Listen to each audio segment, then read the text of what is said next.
ဆက်ခွန်ကြီးမြောက်တန်ခါပရိဝပွဲကြီးဒီနေ့6ရက်မြောက်နေ့မှာဘုရားမှုရှိသောပရိဝပွဲဝင်တန်ခါတော်အရှင်သူမြတ်တော်မွန်မြတ်လာစွာသောနေစွမ်းဘောဇင်ရတာအဖျားဖျားတို့ကိုဆက်ကလူတန်းကြတဲ့ကောင်းမှုရှင်ကုသိုလ်ရှင်များဖြစ်ကြသောသူဓမ္မမဏိတော်ဇောဒတရတခါယူနာမေဇနီးဖြစ်သူအလှမတော်မကြီးတော်မူဝါခိုင်သမီးလေးမန်းနေကြီးလင်းလက်စိတ်ကြမုဒ္ဒမိသားစုဘုရားမှုကြီးရွာမှာလူတန်းတဲ့ကောင်းမှုရှင်ကုသိုလ်ရှင်များကိုဒီနေ့ဝမ်းမြောက်ဖွယ်အနုမောဒနာတရားများဖြင့်ဘုန်းကြီးများကျေးဇူးဆက်ပြီးတော့ဟောကြားပေးမှာဖြစ်တဲ့အတွက်ကောင်းမှုရှင်ကုသိုလ်ရှင်များသည်ဗုဒ္ဓမြတ်စွာသာသနာအတွင်းမှာအကျိုးရှိသောနေရာမှာအကျိုးရှိသောကုသိုလ်အမှုတွေကိုပြုလုပ်ကြတာဖြစ်တဲ့အတွက်ယနေ့သည်မင်္ဂလာရှိသောနေ့ဖြစ်သွားပါပြီ။နော်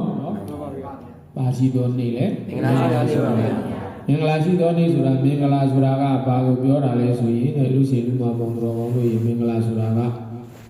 မကောင်းမှုတွေကိုပယ်ပြီးတော့ကောင်းမှုတွေကိုဖြစ်ပွားစေတာကိုမင်္ဂလာလို့ခေါ်ပါတယ်။နော်။ဆိုရင်ဘယ်လိုပြောမလဲမကောင်းမှုတွေကိုပယ်ပြီးတော့ကောင်းမှုတွေကိုဖြစ်ပွားစေတာကိုမင်္ဂလာလို့ခေါ်တယ်။အဲ့ဒါကိုမြန်မာမှုလေးပြုတ်ပြီးတော့ပုံပြီးတော့ထပ်ပြီးတော့နားလည်အောင်မင်္ဂလာဆိုတာဘာကိုခေါ်တာလဲဆိုလို့ရှိရင်တဲ့သူလဲဝမ်းသာငါလဲရွှင်ပြုံးနော်သူလဲဝမ်းသာငါလဲရွှင်ပြုံးနှလုံးစိတ်ဝမ်းအေးချမ်းတာကိုမင်္ဂလာလို့ခေါ်ပါတယ်အားလုံးပြောကြည့်စမ်းသူလဲဝမ်းသာငါလဲရွှင်ပြုံးနှလုံးစိတ်ဝမ်းအေးချမ်းတာကိုမင်္ဂလာလို့ခေါ်လူဒီနေ့ကောင်းမှုရှင်ကုသိုလ်ရှင်ဖြစ်ကြတဲ့ဥဒ္ဒမင်းတော်မူဝါခိုင်မိသားစုအားလုံးတွေကယနေ့ဘုရားမှုရှိသောပရိဝဘောဝင်တန်ခါတော်အရှင်မြတ်တို့ကိုနေစွမ်းဘောဇင်ရတာအဖျားဖျားတို့ကိုဆက်ကလူရန်နဲ့ကုသိုလ်ကောင်းမှုပွဲကိုကြားကြားသမျှမြင်မြင်သမျှပုဂ္ဂိုလ်အပေါင်းတွေဟာဒီကုသိုလ်ကောင်းမှုကြီးကိုမြင်ရကြားရတာဖြစ်တဲ့အတွက်ဝမ်းသာစရာမကောင်းလားကောင်းပါဘူးကြားကြားသမျှမြင်မြင်သမျှကလည်းဝမ်းသာတယ်ကိုယ်လည်းဒီနေ့တန်ခိကဒါနအစစ်ဖြစ်တဲ့ဒီနေ့တန်ခါတော်အရှင်သမီးတွေကိုတစုတဲ့တဝေးတဲ့အပါ40ကျော်50ကိုပရိဝုပွဲကြီး6ရက်မြောက်နေ့မှာတို့လူတိုင်းလာရပြီဆိုတဲ့အတွက်လူတိုင်းရတဲ့ကောင်းမှုရှင်ကုသိုလ်ရှင်တွေကလည်းမိမိတို့ရဲ့စီသေးရင်နဲ့ဝင်းထဲမှာဝမ်းမြောက်ဝမ်းသာဖြစ်ပြီးတော့ရွှင်ပြုံးစရာအကြောင်းလေးတွေစိတ်ချမ်းသာမဖြစ်ဘူးလားဖြစ်လားဖြစ်ပါတယ်ဗျာလူဆိုရင်အဲ့ဒါတွေသူလဲဝမ်းသာငါလဲရွှင်ပြုံးနော်အဲ့တော့ကြာကြာသမျှကလည်းဝမ်းသာတယ်အခုလူကံတွေကိုအလှတွေကိုရရှိပြီးတော့ခံယူသုံးဆောင်ရမယ်တန်ခါတော်အရှင်သူမြတ်တွေနဲ့လူကံပုဂ္ဂိုလ်တွေကလည်းကောင်းမှုရှင်ကုသိုလ်ရှင်တို့ရဲ့အလှဒါနတွေကိုခံယူသုံးဆောင်တာဖြစ်တဲ့အတွက်မိမိတို့ရဲ့တန်တမာဖြစ်ပေါ်နေတဲ့ဝေဒနာဟောင်းသစ်တွေကိုပယ်ဖြောက်ပါစေခြင်းကြောင့်သုံးဆောင်တာဖြစ်တဲ့အတွက်သူတို့လည်းအလူကံပုဂ္ဂိုလ်တွေလည်းဝမ်းမြောက်ကြတယ်လို့အလူရှင်လူမပေါင်းတော်ကောင်းတွေလည်းဒီနေ့ရွှင်ပြုံးစရာမကောင်းဘူးလားကောင်းပါဘူးသူလည်းဝမ်းသာငါလည်းရွှင်ပြုံးဆိုတော့အကုန်လုံးလည်းပေါင်းလိုက်တော့နှလုံးစိတ်ဝမ်းအေးချမ်းနေတယ်ဘုဒ္ဓမင်းဒီနေ့နှလုံးစိတ်ဝမ်းအေးချမ်းပါတယ်မှန်ပါဗျာနော်မှန်ပါဗျာနောက်ကစီးပွားရေးတွေပါညာတွေဒီကဘာကြီးဘာမှမတွေးနဲ့နော်ဒီအချိန်လေးကအကောင်းဆုံးအချိန်ပဲနော်ဘာလို့လဲဆိုတော့မိမိတို့အခုကတွေ့ချိန်မှကြအောင်တရားသဖြင့်ရှာဖွေထားပါလို့ပစ္စည်းဥစ္စာတွေကိုဒီနေ့လာပြီးတော့တန်ဃာတော်ကြီးတို့လေယာမြေကောင်းမှလာပြီးတော့မျိုးစီကောင်းတွေကိုလာပြီးမြုပ်နှံတဲ့အချိန်လေးမှာဘုရားကြီးဒီအချိန်မှာဘာမှတွေးမနေနဲ့တော့မှန်ပါဗျာနော်ကိုယ်ဒါနလေးကိုအားကောင်းတဲ့ကောင်းဒီဒါနလေးကိုအာရုံပြုတာဟုတ်ပြီလားမှန်ပါဗျာအဲ့တော့သုဒ္ဓမမဏိဒောဇောဒဒရဆိုတဲ့သုဒ္ဓမမဏိဇောဒဒရဆိုတဲ့ပွဲထူးကိုရရှိတာဖြစ်တဲ့ဒါနဘိရဒပုဂ္ဂိုလ်လို့မြတ်စွာဘုရားရှင်ကိုရောင်မြတ်ကြီးကတော့အနာထဘိန်တထေးကြီးတို့လိုပုဂ္ဂိုလ်မျိုးကိုဒါနအရာမှာအနာထဘိန်တထေးကြီးလို့ခေါ်ရတော့အောင်ငါဘုရားရဲ့ဥပဒကတပိတကားတွေထဲမှာအသာဆုံးအမြတ်ဆုံးဆူတဲ့အဲ့ဒီဒါနဘိရဒကုကိနဲ့ပြောမယ်ဆိုရင်တော့သုတ္တမမဏိရောဇောဒဒရဆိုတဲ့ဘွယ်လူကြီးကိုအနာတပိန်တထေးကြီးကို ဘုရားမြတ်စွာကိုယ်တိုင်ရှင်တို့တော်မှထုတ်ဖော်ပြီးတော့ဣရေဘုလူပေးတယ်လို့ဥတ္တမင်းတော်ငိုးဝါခိုင်ဆိုတဲ့ကောင်းမှုရှင်ကုသိုလ်ရှင်တွေဒါနပြီးတဲ့ဒါဆိုတဲ့ဒါနနဲ့ပျော်မွေ့နိုင်တဲ့ဒါနတရားတွေကိုအလွန်ပြုလုပ်တဲ့ပုဂ္ဂိုလ်တွေဖြစ်တဲ့အတွက်သုတ္တမမဏိဇောဒတရဆိုတဲ့ဘွယ်လူဂုံလူကြီးကိုလူတိုင်းမရနိုင်တဲ့ယောက်ျားတိုင်းအမျိုးသမီးတိုင်းမရနိုင်တဲ့ဘွယ်လူဂုံလူကြီးကိုနိုင်ငံတော်အစိုးရမှချီးမြှင့်ပေးကမ်းတယ်ဆိုတဲ့ဘွယ်လူကြီးကိုရရှိတယ်ဆိုတာဒါနတရားမှာပျော်မွေ့တဲ့အတွက်မြတ်စွာဘုရားသခင်ကိုရောမြတ်ကြီးရဲ့ရွှေလက်တော်ကအနာတပိန်တတိလူလိုဒါနပိရတာပုဂ္ဂိုလ်ဒါနရာမှာပျော်မွေ့နိုင်တဲ့ပုဂ္ဂိုလ်ပဲမှာအသာဆုံးမြတ်ဆုံးဆိုတဲ့ဘွယ်လူနဲ့အတူတူပဲဆိုတဲ့ဒီဘွယ်လူကိုယနေ့လက်ရှိ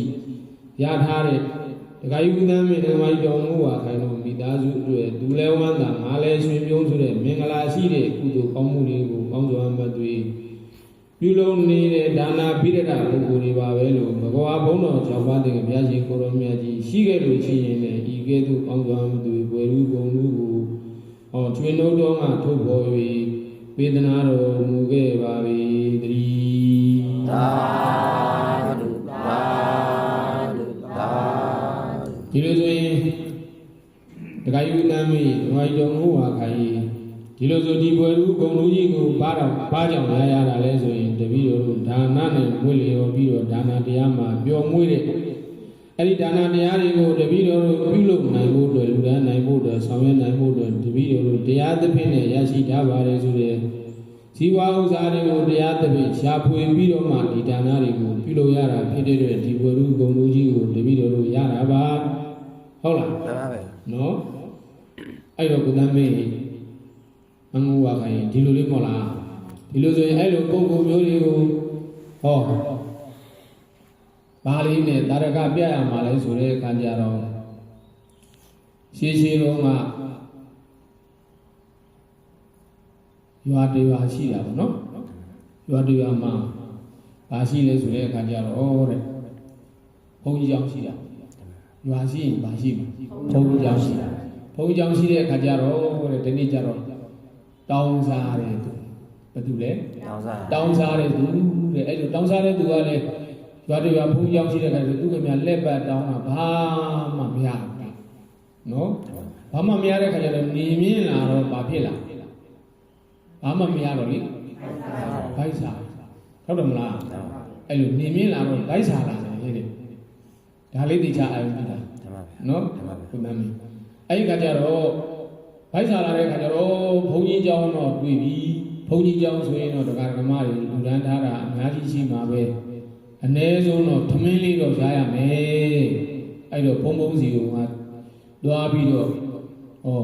ထမင်းလေးတော့သူ့ကိုဘိုက်စားလုံးလုံးကျွေးပါလို့ဘုန်းကြီးစီတွားတောင်းမယ်ဆိုပြီးတော့အဲ့ဒီတောင်းစားတဲ့ပုဂ္ဂိုလ်ဟာအဲ့ဒီကျောင်းတိုင်းဆရာတော်စီကိုတွားပြီးတော့အဲ့ဒါဥသုံးကြီးရှိခိုးပြီးတော့ဘုံဘုံဘုရား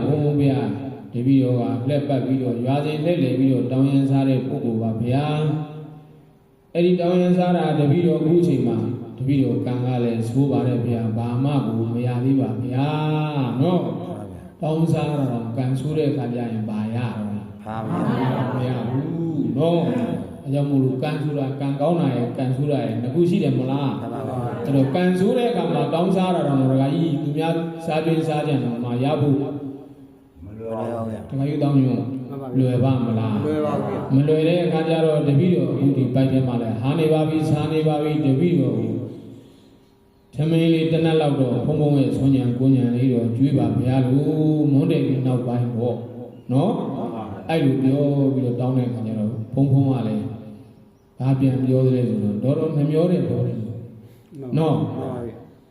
ဒီကြောင့်ဥပ္ပန္နိပြောတာမဟုတ်ဥပ္ပန္နိရဲ့မနှမျောတတ်ဘူးမှန်ပါဗျာ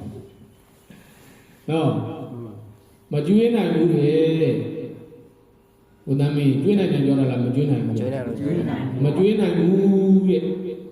ဘုံဘုံရဲ့သမင်းလေးမကျွေးနိုင်ဘူးဆိုရင်တော့ဘုံဘုံအချိုးပွဲလက်ကြံလေးကြံတာလေးတော့ဘုံဘုံသိမ်းထားတာရှိမှာပါအဲ့ဒါလေးကျွေးပါဗျာစားလုံးလို့ပါဗျာဆိုတော့လေကျွေးမယ်ပြောလားမကျွေးဘူးပြောလားမကျွေးပါဘူးမကျွေးဘူးလေ